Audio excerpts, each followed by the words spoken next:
Oh, my YouTube friends, decided to do something a little different.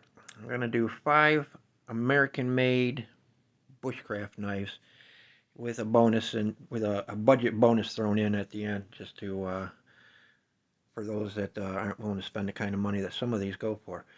I mean, none of them are like super, $500 or more knives, but some of them are not cheap. First one I'm going to show would be it's a bushcraft knife, so the Bark River Bushcrafter. Got to be included in this. This is a typical Bark River, very quality leather sheath, very well made leather sheath, with the ferro rod attachment to the side there.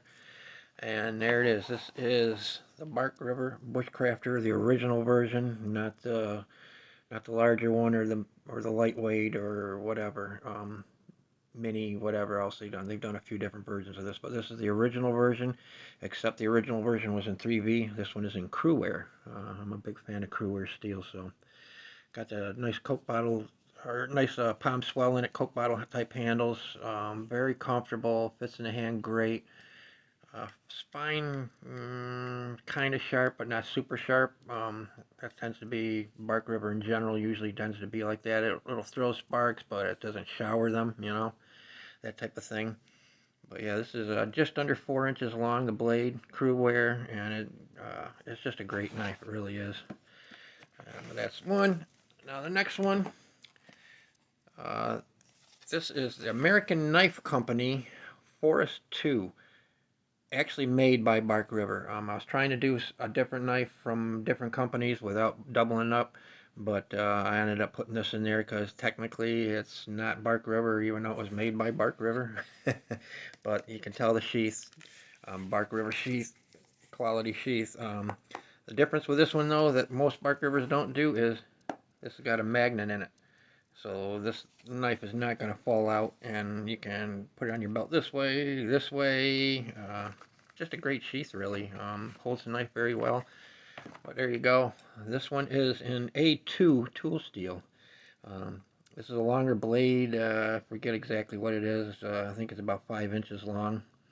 Ivory micarta. It's got the metal pommel. This is a one solid piece there. I think. Yeah, this is a solid butt cap piece here. Um, just a great knife. It's got like a nice belly swoop to it. This thing is a feather sticking dream. I swear to God, I just love this knife. It's just awesome. It really is. These are no longer made, unfortunately. It's a shame. I would have liked to get the original forest version. Was only about 4 inches long, and it's very much like the Skookum Bush tool, really similar. Not a copy or nothing, but similar. But this is the only one they had by the time I got around to buying one, and that's okay. I like a longer blade, anyways. Just a great knife, really. Another outstanding knife. Then the next one I have is from Tops. This one is, I'm sure everybody's seen before. Comes with Kydex sheath, ferro rod, dangler.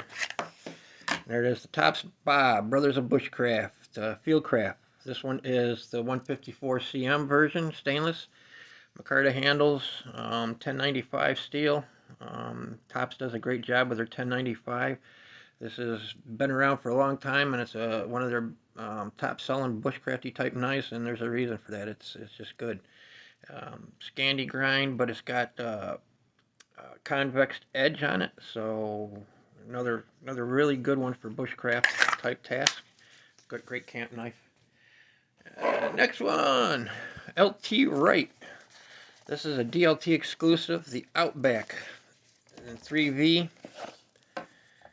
Black micarta, snakeskin liners, thick snakeskin liners. Very comfortable in the hand, as most of LTs are. Kind of a Kephart type thing. It's sort of like a cross between the Kephart, or I mean the Genesis. I guess it's kind of a different version of the Genesis, really. It's very similar, although the handle's different. It's like like the handle's more like a GNS, but the blade's more like the Genesis, kind of like a blend of the two, I guess. This is in 3V. LT just makes a hell of a bushcraft knife. I have a few of them, and you just can't go wrong with an LT Wright. Absolutely wonderful knives. Um, can't. I don't. This is a DLT exclusive. I don't know if they're gonna ever make any more of them again, but if they do, it's definitely one of my favorites. I like it better than the Genesis. GNS, I like the GNS a lot, but I think this is a little better. But and the last one is Battle Horse Knives, Battle Lore. Typical Scandi grind, sharp spine, O1 tool steel. Most Battle Horse knives are an O1 tool steel. Another excellent bushcrafter, feather stick and dream, cuts notches, etc. It's just a great bushcraft knife, and one I can highly recommend. And being in the O1 and everything, they're not as expensive as like the Bark Rivers. Then a bonus for bonus, the budget bonus of the end is still American made. Ontario Knife Company, the Old Hickory. This is they call it the hunting knife.